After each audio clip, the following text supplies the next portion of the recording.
Ассалаумағалейкум, құрметті көрермен. Қазақстан күрес федерациясының YouTube арнасына қош келдіңіздер. Ресми YouTube арнасына деп те қайталап айтып қояйық. Қазақстан кубогының 4-ші күні аяқталды. Бүгін әйелдер күресі толықтай 10 салмақ барлығы күрес болды. Ұлттық құрама басшысы, жетекшісі, бас бапкер Темиров Нұрсұлтан Әлдеғұжамас жайлы айтып отырмыз. Әрине, дәл қазір менің жанымда. Кешегідей бүгінде біз 5 салмақ дәрежесін қорытындылаймыз. Енді турнирді тамашаладыңыз, белдесулерді қарадыңыз, бір ауыз өзіңіз қорытындылап кетсеңіз, содан кейін салмақтар бойынша жүріп өтейік бізде. Енді мынау елдің кубогы бүгін әйелдер күресі үшін аяқталды.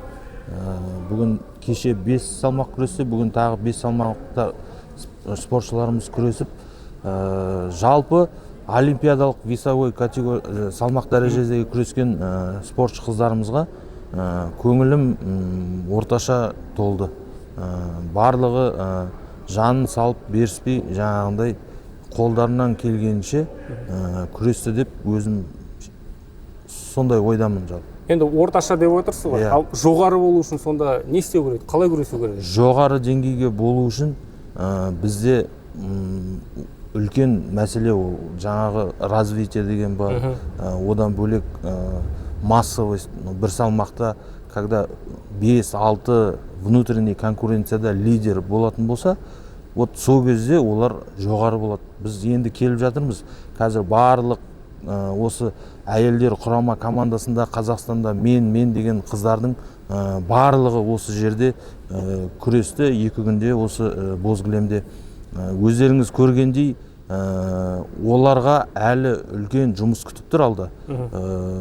Жұмыс жасап, біреуі дәрежелеріне байланысты күресіп тұр ғой бүгінгі күні. Бір-бірінің артында конкуренция ұлғайып, жаңағы бір-біріне деген алыспай берісу, жұмыс, жаңағы техникалық, тактикалық жұмыстар әлі үлкен объемный жұмыстар бар алда. Сол өскен жағдайда ғана бізде жаңағы күресіміз өседі, іштегі конкуренция да өседі. Енді менің түсінуімше, сіз көршілес салмақта жүрген мықтылардың барлығын бір олимпиадалыққа апарып 3-4 адамнан көршілес салмақта тықтыңыз дейік, былайша айтқанда, жалпақ тілмен айтатын болсақ. Мына жерде тыққанда емес, ол қыздар, оларға задание берілді.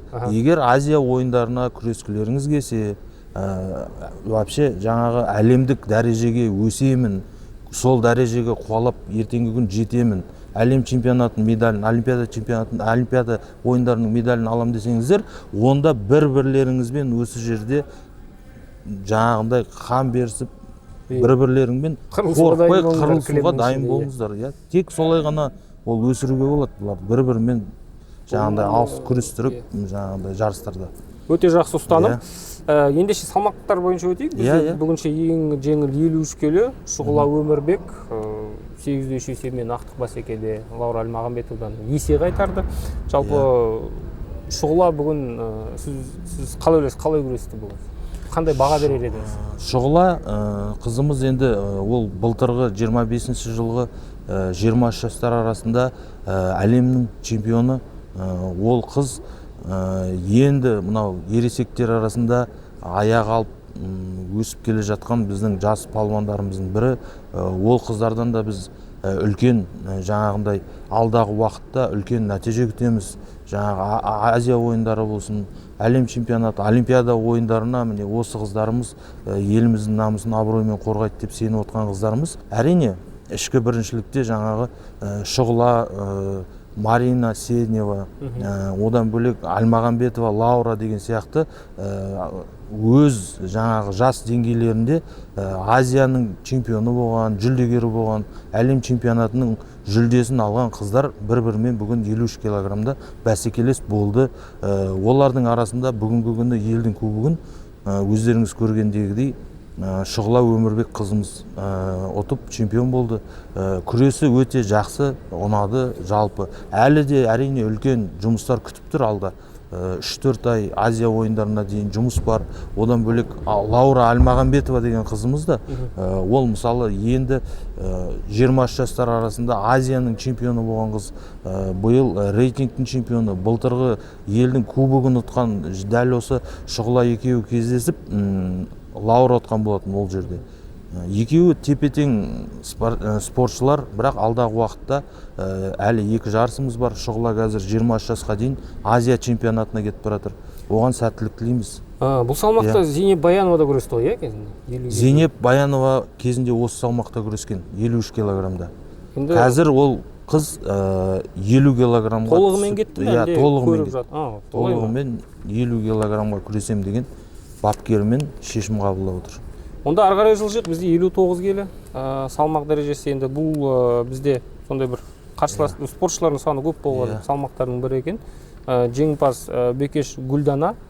Бірақ бұл жерде сондай біз басқа салмақтарғанда бір айқын бір басымдылық барлығын қарсыласып оңай ұтып жатқан спортшыны көрген жоқпыз. Бұл салмақ олимпиадалық салмақ болмағаннан кейін жаңағы барлық біздің еліміздегі бар спортшылар жаңағы олимпиадалық салмаққа күресуге тырысты. Жаңағы Азия ойындары болсын, сол жерге ілінеміз деп. Сол себепті бұл салмақта кішкене жаңағы бәсекелестік жағынан ондай қабілетті болған жоқ олимпиада салмағындағыдай. Но дегенмен Бекеш Гүлдана қызымыз чемпион болды, Қарағанды облысынікі. Ол қыз тоже жаңағы 23 жастар арасынан енді ауысып келген қыз. Алдағы уақытта ол қызды да жаңағы сырттағы жарыстарда қарап бағасын беріп, әлем чемпионатының алдында команданың жаңағы тренерлер, бас бапкер, командалық бапкерлермен шешім қабылдап ол салмақтарды көреміз, олимпиада емес салмақтарды. Жалпы енді жұрт олимпиадалық салмақтарға шоғырланып жатқан кезде кейбір спортшылар үшін Қазақстан чемпионы атанып кету деген жақсы мүмкіншілік қой бұл да бір жағынан. Әрине. Олар үшін де жаңағы бұл спорт деген жалпы оңай емес. 10 жыл, 5 жыл, 7 жыл, 12 жыл еңбек етіп жүрген спортшылар кейбіреуі бірінші рет ұтуы мүмкін да Қазақстан чемпионатын. Ол өздері үшін жаңағы бір үлкен достижение деп ойлаймын. 62 келі салмақ дәрежесі, финал бізде Тыныс Дүбек, Ирина Кузнецова. Енді статистиканы алып қарасақ, Кузнецова бүгін 24-0 деген статистика көрсетті. Яғни бізде дәл қазір айтайын, бізде 1-2-3 белдесу өткізген, 3 белдесу барлығында да 0 деген есеппен ұтқан, яғни қарсыластарына 1-1 ұпай бермеген. Енді орташа есеппен әр белдесуден 8 ұпай алып шығып отырған. Енді Ирина Кузнецоваға келіп тоқталатын болсақ, бұл 62 килограммда осы Париж олимпиадасының алдындағы Қазақстанның лидер қызы болған. 23 жастар арасында әлем чемпионатының қола жүлдегері, 23 жасқа дейінгі қыздар арасында Азияның бірнеше дүркін чемпионы болған қыз. Ол қыздың былайша келген кезде қазіргі моментте жасы да, күресетін сәті де барлығы ұштасып тұрған кездердің бірі. Былтырғы ел чемпионатында бұл қыз 3-ші орын алып қалды, себебі жаңағы белінен жаңа жарақаттары болды. Сол себепті жарақаттарына байланысты соңғы осы 1 жылдың ішінде енді жаңа командаға келіп, жаңағы сборларды өтіп, алдағы уақытта ел кубогына жақсы дайындалып кеп, өзінің нәтижесімен бүгінгі күні көрсетіп отыр. Енді қазіргі әлеует өте жақсы сияқты, жақсы бір қарқын алып алғандай, нағыз бір бабының шарықтаған шағында жүрген спортшы көрінеді, шыны керек. Онда біз ары қарай жылжиық. 68 келі. Енді бұл сіздің төл шәкіртіңіз Жәмила Бақбергенова өнер көрсеткен салмақ. Ең алдымен не себепті 68 келін таңдағанын айтсаңыз, өйткені бір кездері 76-ға да күресіп көрді ғой, іріктеліп, олимпиада ойындарына деген сияқты. Осыдан бастайық. Жәмилаға келетін болсақ, Жәмила осының алдындағы олимпийский цикл дейді ғой, мысалы. Сол кезде біз 72-ден 76-ға ауысқан болатынбыз. Ол себепті 76-ның Азия ойындарын күресті, лицензияға күресті, тағы 1-2 жарыс өтті о жерде. Но спортта мынандай не бар да, габарит деген нәрсе бар. Мысалы, ол салыстырмалы түрде алсақ, грузовой машине или легкий машине деген сияқты әртүрлі. Ол өзінің бүгінгі күні біз бір рет көрдік ол салмаққа күресіп.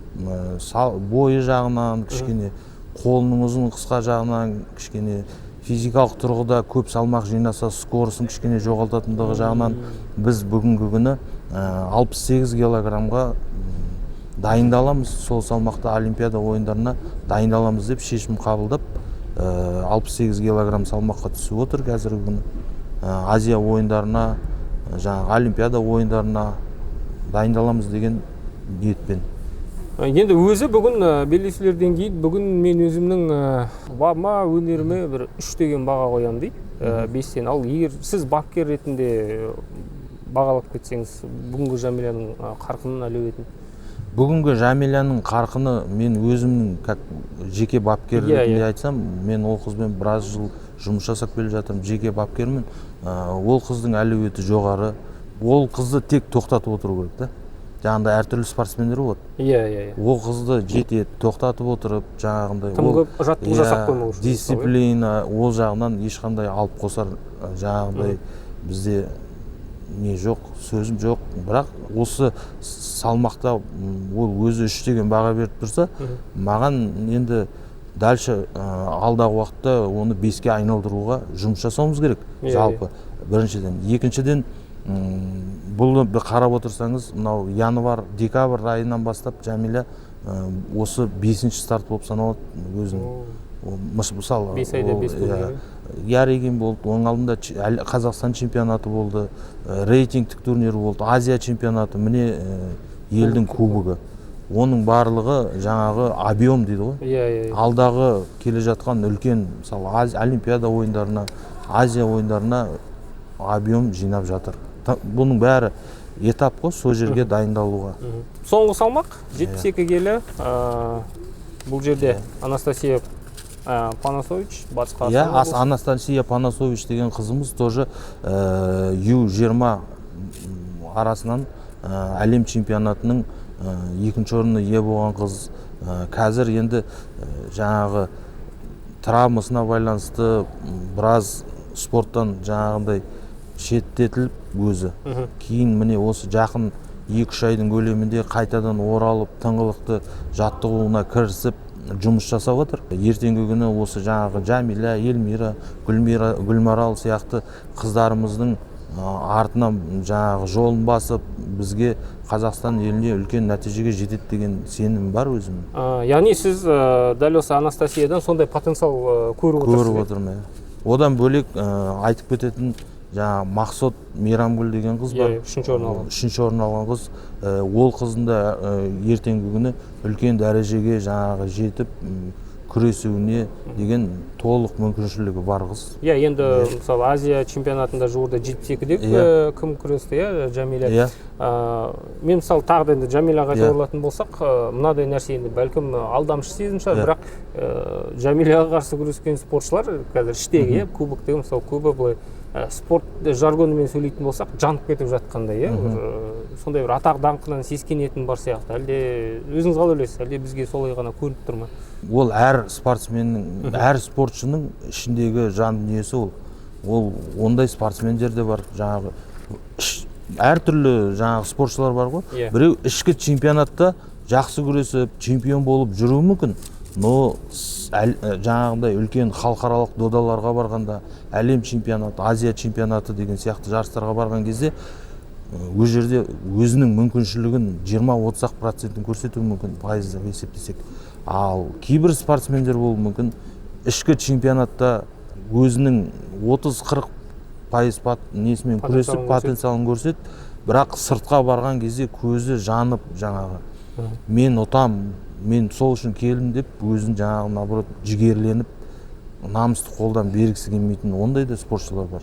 Енді ол сұраққа мен басқа қыздардың ішкі жан дүниесі қалай екенін айтып бере алмаймын. Рахмет аға, жақсылап бір қорытындылап тастадық.